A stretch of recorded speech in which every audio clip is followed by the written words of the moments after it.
Assalamualaikum warahmatullahi wabarakatuh. Kembali kita bertemu lagi di Kisah Sirah Channel, yaitu channel yang menceritakan tentang kisah-kisah seorang wali Allah, nabi, para sahabat, sufi, dan orang-orang yang sangat dekat dengan Allah. Kali ini kita akan bercerita tentang kisah nyata dari seorang wali Allah menjadi wali karena kesabaran menghadapi istri yang super cerewet, di mana terdapat 6 sifat buruk wanita. Menjadi wali karena sabar menghadapi istri super cerewet. Pada zaman dahulu, di sebuah desa bernama Bajal Haban di negeri Hadramaut, Yaman, tersebutlah seorang saleh yang dikenal dengan nama Syekh Abdurrahman Bajal Haban. Beliau adalah seorang wali yang memiliki derajat yang tinggi di sisi Allah. Namun, beliau tidak mengetahui dirinya memiliki keistimewaan seperti itu. Beliau dikaruniai oleh Allah Subhanahu wa Ta'ala seorang istri yang cerewet. Setiap hari kerjaannya hanya marah-marah dan ngomel-ngomel. Sedangkan Syekh Abdurrahman Bajal Haban adalah orang yang sabar. Beliau selalu menghadapi istrinya dengan kesabaran. Tidak pernah beliau membalas keburukan dengan keburukan, omelan dengan omelan. Seandainya beliau menghadapi sifat keras istrinya dengan kekerasan pula, maka rumah tangga itu akan menjadi neraka. Suatu saat beliau mempunyai keinginan berkhalwat atau menyepi untuk beribadah, mendekatkan diri kepada Allah Subhanahu wa Ta'ala di sebuah tempat bersama orang-orang yang beribadah. Beliau pun berpamitan kepada istrinya, dan seperti biasa jawabannya adalah omelan dan omelan. Beliau naik ke gunung terdekat dari kotanya, dan di situ beliau menemukan sekelompok orang yang sedang beribadah. Singkat cerita, beliau dapat bergabung bersama mereka dengan syarat harus mau piket mencari makan untuk mereka, sebagaimana adat mereka menentukan piket para anggota untuk mencari makan secara bergantian setiap harinya. Ketika pada suatu saat beliau kena giliran piket, beliau bingung harus mencari makanan di mana.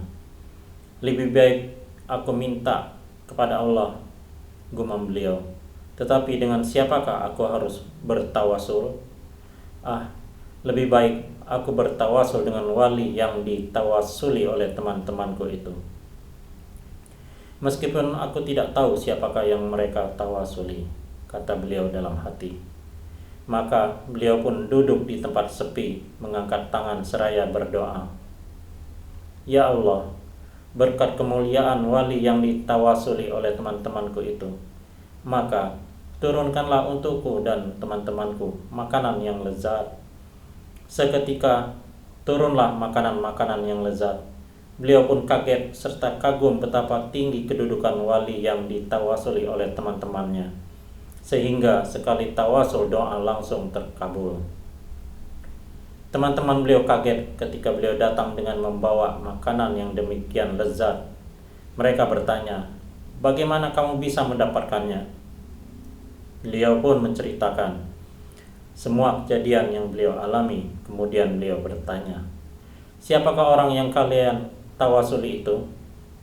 "Demi Allah, kalau bukan karena bertawasul dengan beliau, belum tentu doaku akan terkabul dengan spontan seperti yang kalian lihat-lihat." Mereka pun bercerita, "Ketahuilah, di desa Bajal Haban dekat pegunungan ini ada orang yang saleh dan sabar. Beliau memiliki istri yang cerewet. Namun begitu, beliau sangat sabar terhadap istrinya dan tidak pernah membalas keburukan istrinya dengan keburukan serupa. Karena kesabarannya inilah Allah mengangkat derajat beliau setinggi-tingginya. Beliau dikenal dengan sebutan Syekh Abdurrahman Bajal Haban, dan kami selalu bertawasul kepada Allah dengan kemuliaan beliau." Mendengar cerita ini, Syekh Abdurrahman Bajal Haban kaget. Setinggi inikah nilai kesabaran dirinya di sisi Allah Subhanahu wa Ta'ala? Maka beliau pun berpamit pulang ke desanya tanpa mengemukakan alasan yang jelas. Karena beliau menganggap hidup bersabar bersama istri cerewet ternyata memiliki nilai lebih sabar daripada berkholwat atau menyepi bersama orang-orang yang beribadah. Dan teman-temannya mempersilahkan beliau pulang tanpa mengetahui apa alasan beliau dan siapakah beliau sebenarnya. Karena memang beliau tidak pernah memperkenalkan nama beliau kepada mereka. Ini adalah cerita nyata yang menggambarkan betapa besar beban orang yang memiliki istri cerewet, sehingga Allah membalas kesabaran itu dengan derajat yang tinggi di sisinya. Kalau orang sekelas Syekh Abdurrahman Bajal Haban memang dapat bersabar menghadapi istrinya, tetapi kalau kita yang menempati tempat beliau, belum tentu kita dapat bersabar menghadapi istri seperti itu. Sehingga impian untuk menjadi rumah tangganya sebagai baiti jannati atau rumahku surgaku terasa semakin jauh tercapai. Oleh karena itu, berhati-hatilah dalam memilih wanita pendamping, karena pernikahan bukanlah permainan. Kapan kita suka kita pakai, dan kapan kita bosan kita buang. Ada orang Arab yang mengatakan, janganlah engkau nikah 6 tipe wanita: annana, mannana, hannana, hadaka, barakah, dan sadakah. Anana artinya suka merintih, mengeluh, dan setiap saat kepalanya selalu diikat karena rasa sakit. Menikahi wanita seperti ini akan sangat merepotkan dan waktu Anda akan banyak tersita. Jika Anda orang yang sabar, maka Anda akan mendapat banyak pahala dengan kesabaran Anda. Tetapi jika Anda bukan tipe orang yang sabar, maka tidak ada baiknya Anda menikahi wanita yang sakit-sakitan atau yang berpura-pura sakit. Mananah artinya suka mengundat-undat atau menghitung-hitung kebaikannya dan selalu mengatakan, aku telah berbuat begini begitu demi kamu dan untuk kamu. Hidup bersama tipe wanita seperti ini membuat diri Anda selalu merasa bersalah karena telah menerima kebaikan-kebaikannya, sehingga Anda akan berandai-andai, seandainya dia tidak berbuat baik kepadaku atau aku tidak menerima kebaikannya. Jika kehidupan dalam rumah tangga seperti ini, mana mungkin akan menjadi surga dunia. Hannana artinya selalu merindukan sosok suami lain atau merindukan anak dari suami lain. Wanita seperti ini harus dijauhi. Dia hanya akan memakan hati para suami, tidak mensyukuri suami yang dikaruniakan Allah kepadanya, malah menginginkan suami lain. Oleh karena itu, dianjurkan jangan menikahi gadis yang sudah pernah berpacaran, karena bisa saja dia akan merindukan mantan pacarnya. Haddaka artinya selalu memandang benda-benda berharga dan memaksa suaminya untuk membelikannya.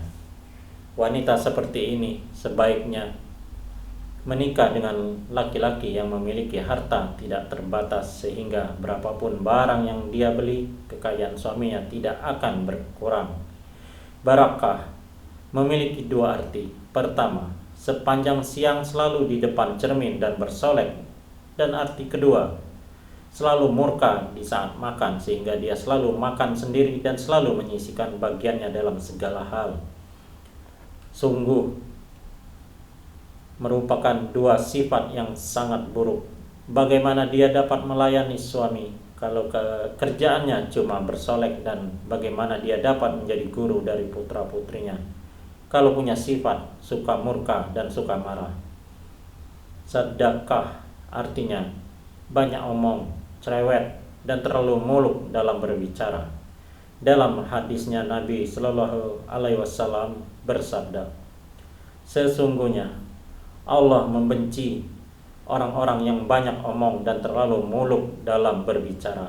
Al-Iman Ali bin Abi Thalib radhiyallahu anhu berkata, sejelek-jeleknya perangai atau sifat laki-laki merupakan sebaik-baiknya perangai perempuan, yaitu pelit, tinggi hati, dan penakut. Karena seorang wanita yang pelit akan menjaga hartanya dan harta suaminya, dan wanita yang tinggi hati akan merasa enggan untuk berlemah lembut terhadap orang lain selain suaminya. Sedangkan wanita yang penakut akan menjauhi hal-hal yang tidak dikehendaki suaminya karena dia takut terhadap suaminya. Kecantikan wajah tidak menjamin kesejahteraan rumah tangga, sedangkan kecantikan akhlak merupakan kunci untuk mewujudkan rumah tangga bak surga dunia. Berhati-hatilah dalam menentukan pendamping, agar kita tidak menyesal, karena penyesalan itu selalu terlambat datangnya. Semoga bermanfaat. Billahi taufik wal hidayah. Wassalamualaikum warahmatullahi wabarakatuh.